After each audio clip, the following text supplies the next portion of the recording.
Oke, jadi in a short, aku tuh terbang Surabaya Kuala Lumpur tanggal 8. Terus tiket aku dari Kuala Lumpur ke Danang itu di tanggal 9 siang. Jadi aku sempat nyamper di bandara 18 jam dan ceritanya cukup panjang.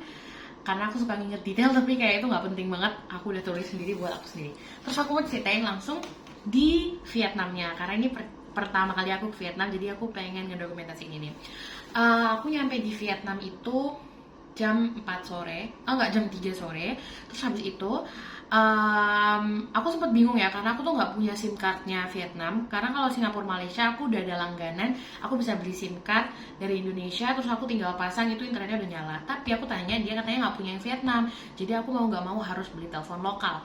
Terus pesan pertama ketika landing di Danang, airportnya bagus, cakep, banyak foto-foto yang kayak ini tempat aku mau datengin, aku tahu aku mau datengin, gitu kan. Terus habis itu imigrasinya juga lancar, ibunya cantik yang jadi petugas imigrasi yang ngasih clearance aku buat masuk. Terus habis itu aku tanya langsung ke counter SIM, itu katanya harganya 220 Vietnamese dong. Vietnamese dong sama Indonesia rupiah itu bedanya dikit, jadi kayak 0,6 sama 0,7, bedanya 0,11 kalau di Google ya. Tapi kalau di Money Changer kan dia nambahin harga buat apa namanya profit dan sebagainya, jadi bisa agak beda lagi.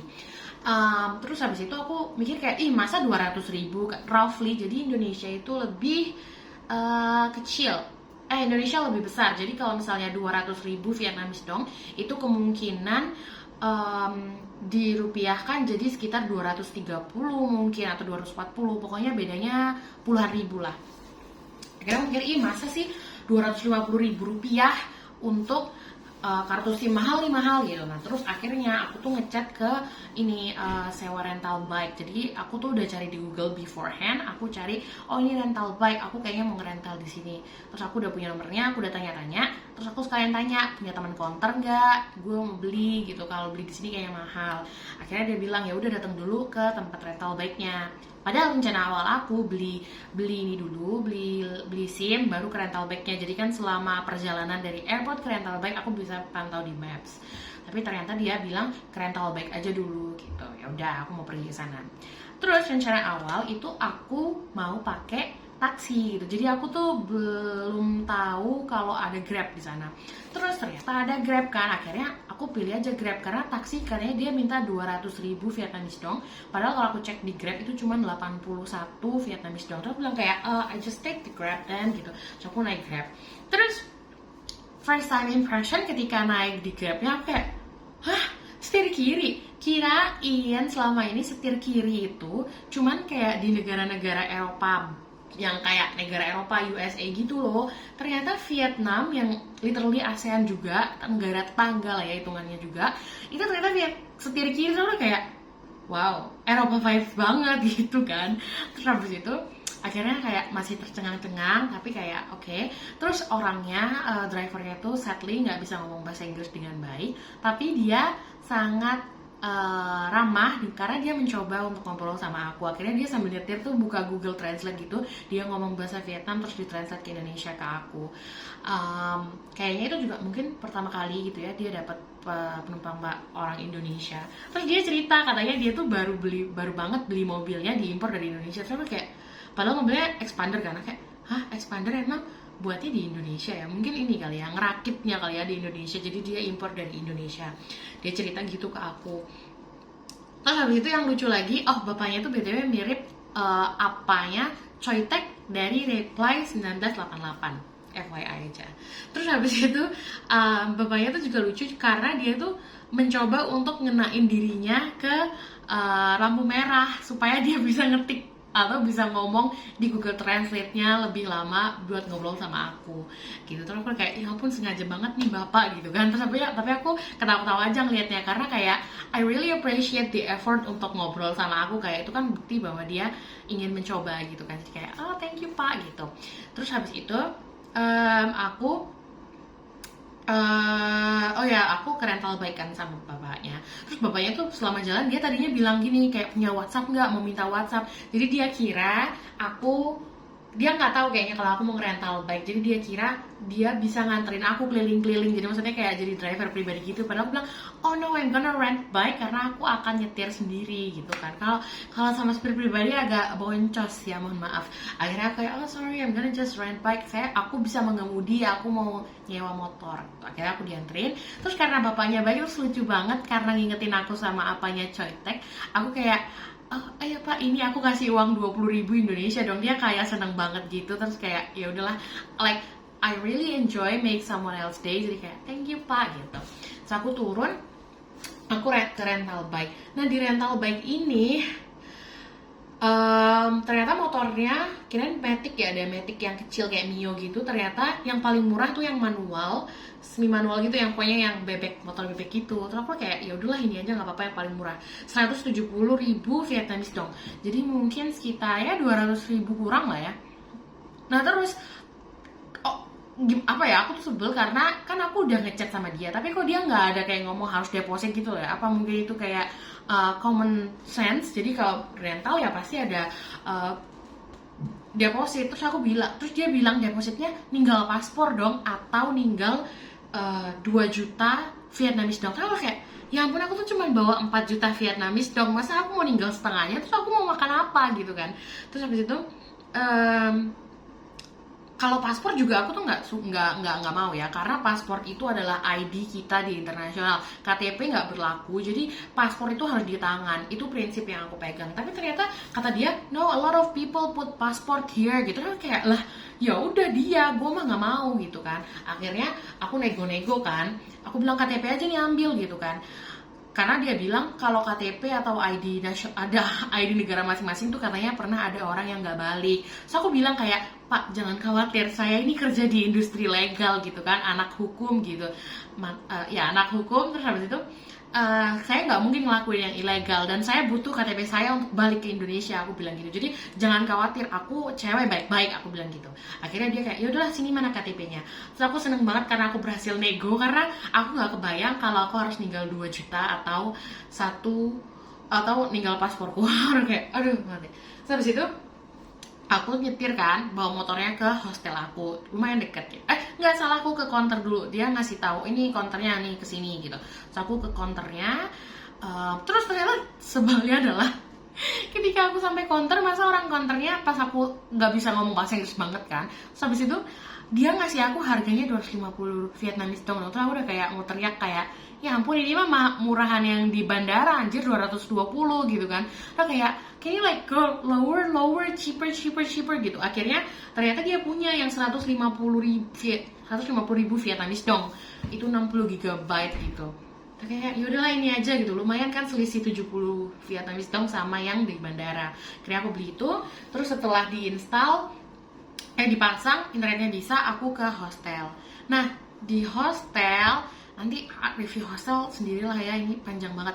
Terus di hostel ketika aku masuk kamar, ternyata ada tulisannya dong, motor bike rental 140 semi otomatis, maksudnya yang bebek 140. Aku kayak ya ampun, beda 30.000 Vietnamese dong, kayak lumayan banget. Dan aku ya motor tuh 3 hari, jadi totalnya harusnya 510 Vietnamese dong aku bayar, tapi dia udah kayak ya udah 500 aja gitu. Tapi tetap aja ya, kalau misalnya aku 140 nyewa di hotel, 140 kali 3 itu lebih murah. Pokoknya aku bisa lebih hemat hampir 100.000 Vietnamese dong. Aku udah kayak ya ampun gitu, salah deh. Tahu gitu aku harusnya chat hostelnya gitu, karena aku nggak tahu kalau hostelnya tuh nyewain juga dengan harga yang lebih murah. Biasanya kalau hostel kan lebih mahal. Kayak nih laundry, jadi aku tuh nge-laundry di hostel harganya 37.000 Vietnamese dong per kilo. Padahal kalau aku lihat laundryan lain ada yang 20.000. Karena aku jadi mindsetnya tuh kalau hostel, kalau include gitu pasti lebih mahal. Ternyata dia lebih murah yang motor. Cuman bedanya emang aku lihat sih, motor yang disewain dari hostel tuh nggak ada phone holdernya. Kalau yang aku sewa ini ada phone holdernya kan buat maps. Jadi aku kayak ya udahlah, anggap aja 30.000 itu sewa phone holder ya gitu, biar nggak ngerasa aduh ini ya apa namanya gregetan gitu. Akhirnya ya udah dibayar juga. Itu hari pertama. Terus aku langsung hotel mandi, karena aku tuh belum mandi dari kemarinnya kan, karena ngemper 18 jam tuh aku belum mandi. Mandi terakhir ya pas berangkat gitu. Terus mandi, terus aku mikir karena aku nyewa motornya kan hitungannya udah kehitung ya, udah mulai, masa nggak kepake sih hari ini gitu, tanggal 9 Februari masa nggak kepake. Akhirnya aku pakai ke Dragon Bridge, oh nggak salah, ke Night Market, karena aku mau makan tapi nggak tahu mau makan apa. Jadi aku kayak ya udahlah, let's go something yang kayak obvious, yaitu ke Night Market. Jadi kayak ada banyak makanan, kamu tinggal pilih mau yang mana. Jadi aku ke Night Market. Terus habis itu sebelum beli-beli, ternyata di night market itu selain jual makanan, dia juga jual barang-barang. Terus aku langsung ketemu magnet yang aku cari, karena aku itu ngumpulin magnet kayak dari tempat-tempat dimana aku pernah singgah kayak gitu. Jadi aku langsung dapat magnetnya Danang sama Hoi An sekaligus. Beli berapa ya kemarin? 70 Vietnamese dong, dapat sekitar 5 apa berapa gitu. 5 apa 6 gitu. Terus habis itu udah dapat magnetnya, terus aku jalan dulu tuh kayak ke bridge-nya, karena night marketnya tuh deket Dragon Bridge. Terus aku jalan dulu kan Dragon Bridge. Terus di bawah Dragon Bridge tuh ada yang kayak mirip merlion, tapi dia bukan singa, cuma naga gitu, mirip ya, naga ikan gitu. Terus habis itu ada jembatan-jembatannya gitu yang ada lock love-nya gitu, dan kayak ya aku jalan di situ tapi kan kayak ya ampun single banget ya. Terus satunya aku juga mikir kayak aduh ini kok semua negara sekarang jadi punya tempatnya masing-masing buat ngelok gitu kan. Tapi ya biasa lah ya, orang cari bisnis gitu di meniru gitu kan, ATM amati tiru modifikasi gitu, modifikasi tempatnya tapi dia meniru konsepnya untuk ngelok kayak gitu. Jadi ya udahlah, ya udah aku cuma lewat gitu doang, biasa aja sih. Terus aku balik, aku tuh mau cari makanannya. Nah terus tuh aku sebel karena aku kan suka cumi-cumi ini. Terus aku tuh lihat ada cumi-cumi atau gurita ya, kaki gurita tuh gede banget. Soalnya udah kayak ini berapa gitu. Terus habis itu dia bilang 80. Terus aku kayak ya masuk akal sih karena gede banget. Nah tapi yang aku pilih tuh udah dibumbuin pedes. Terus aku bilang can you make it not spicy. Terus habis itu dia tuh nyariin yang belum dimasak tapi ternyata lebih kecil, tapi aku tetap mau bayar 80, sebel banget. Terus begitu udah dimasak kan dia mengecil, potong-potongnya pun cuman dikit banget. Pokoknya aku ngerasa rugi dan tertipu, dan kayak kesalahan pemula di hari pertama sangat kayak udah motor ini cumi-cumi gurita kena juga, aduh sebel banget. Nah terus karena aku masih lapar, akhirnya aku tuh muter lagi, nyari lagi gitu kan. Terus ini ada satu stall karena mbak-mbak gitu. Kalau yang tadi tuh mas-mas, kalau yang mbak-mbak ini dia dijual. Terus aku tanya ini apa, pork gitu kan, babi. Terus aku bilang mau gitu. Terus ada cuminya juga, aku tanya kalau cumi berapa, 30.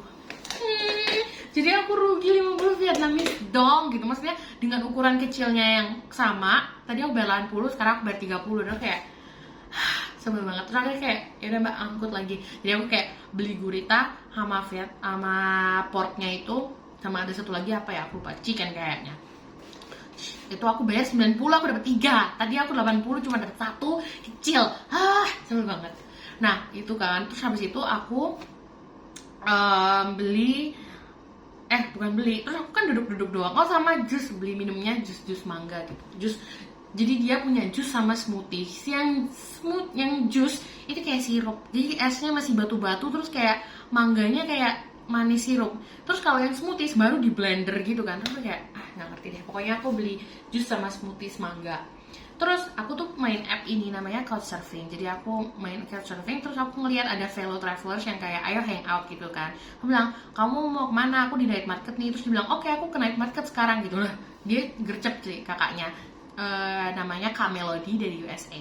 Terus habis itu dia datang, terus dia cerita kalau misalnya iya nih aku baru datang. Jadi kalau dari CS itu Couchsurfing ya. Dari Couchsurfing itu emang kebanyakan orang-orangnya kerja intek gitu. Jadi dia juga kerjanya IT gitu deh. Jadi dia bilang iya tadi pagi kerja nih gitu. Terus habis itu tadi pagi, hari ini aku capek banget. Aku dari Thailand naik kapal, naik pesawat, terus kayak ya ampun gitu ya. Hidupnya benar-benar kalau mereka ini, mereka beli tiketnya itu kayak H-2, H-3, H-1 gitu. Sedangkan kan aku kayak berbulan-bulan sebelumnya yang benar-benar udah di plan gitu, sampai bikin itinerary ini. Nah si kakaknya ini juga kayak nggak tahu mau kemana, mau ngapain gitu, nggak tahu juga, karena ya udah mau pindah aja, terus dia tetap kerja tapi sambil jalan-jalan gitu. Terus aku ketemu dia, terus nemenin dia makan seafood. Dia beli seafood harga 350.000 Vietnamese dong, enteng banget dong. Karena kayak ya ampun gitu, aku kayak baru ketipu. Terus kayak aduh nggak mau deh kayak ngabisin uang sebanyak itu hari pertama, takutnya maksudnya hari-hari selanjutnya butuh kan ini ya repot gitu kan, kita jadi harus hemat-hemat gitu. Terus habis itu sambil makan apa namanya seafoodnya, ada lagi satu orang couchsurfing yang tiba-tiba kayak aku mau kalian di mana gitu, aku OTW gitu, namanya Ali dari Egypt. Dia ya juga kerjanya IT gitu deh pokoknya. Terus dia datang, padahal dia bilang tuh ya di grup chatnya dia bilang tuh dia lapar, tapi tapi pas dia datang dia nggak beli makanan apa-apa katanya, karena kayak ya you know I am milih-milih karena halal atau enggaknya kayak gitu-gitu kan. Akhirnya habis makan seafood, sambil makan seafood kan ngobrol-ngobrol, terus Kak Melodinya ini tuh dia kayaknya memang foodies juga ya. Dia tuh sebenarnya orang Malaysia, nggak keturunan Malaysia tapi kayak born and raised in USA, jadi kayak bahkan bahasa Melayu juga kayak sangat limited gitu, tapi kelihatan banget mukanya Asia. Habis makan seafood dia karena pengen yang kayak manis-manis gitu kan, akhirnya nemenin lagi dia beli jajan, minuman gitu kan, dessert. Terus pas dia beli dessert ada orang jual buah-buah potongan gitu, akhirnya dibeli lagi karena dia mau nyobain jambu air waktu itu. Terus si Ali juga ngeliat kan ada mangga, akhirnya dia beli juga. Terus habis itu habis selesai nih mangga, terus dia kayak mau jalan nggak ke Dragon Bridge karena night marketnya itu di sini. Dragon Bridge itu kayak di sini gitu, jadi kayak nyip gitu kan. Akhirnya kita jalan ke Dragon Bridge dari ujung satu sampai ujung sana gitu kan, ngobrolin banyak hal lah intinya gitu. Terus sampai ujung, nah hostel aku itu kayak mungkin 500 nggak nyampe sekilo deh dari Dragon Bridge yang ujung sana itu ke hostel aku tuh nggak nyampe 1 kilo. Terus aku udah kayak ya ampun, tahu gini aku mendingan bawa aja motorku sekalian pulang. Itu jadinya aku jalan dari night market kan ke ujung Dragon Bridge sana. Terus habis itu karena mereka mau balik lagi, jadi kita kayak jalan lagi gitu, balik lagi. Saya kayak ya udahlah nggak apa-apa, jalan malam olahraga gitu kan. Untungnya aku sudah kardio dan member gym 1 bulan dari 1 bulan selama bulan Januari kemarin, jadi kayak ya I can do this gitu. Mereka kan kelihatannya fit banget gitu. Jadi kayak untung I can keep up with them gitu, like secara language, secara jalannya juga gitu. Terus banyak cerita, aduh kalau nyeritain apa aja mereka cerita banyak banget sih, pokoknya intinya keren-keren dan seru-seru dengan masing-masing ceritanya. Terus habis itu mereka udah selesai, udah sampai balik lagi kan ke night market. Terus aku bilang ya udah deh aku pulang, besok aku tuh mau ke Banana Hills gitu, jadi dan maunya berangkat pagi, jadi aku pulang duluan ya. Itu padahal udah jam 11 juga sih sebenarnya, kayak ya udahlah pulang gitu. Terus aku pulang, mereka lanjut kayak mau beli apa gitu. Terus aku pulang ke hostel, terus aku tidur. Begitulah cerita hari pertama yang sebenarnya bukan full 24 jam tapi lama banget aku ceritanya. Ya udahlah, namanya juga buat kenang-kenangan biar aku nggak lupa. Itu hari pertama aku. Hari kedua di Sunward Banana Hills.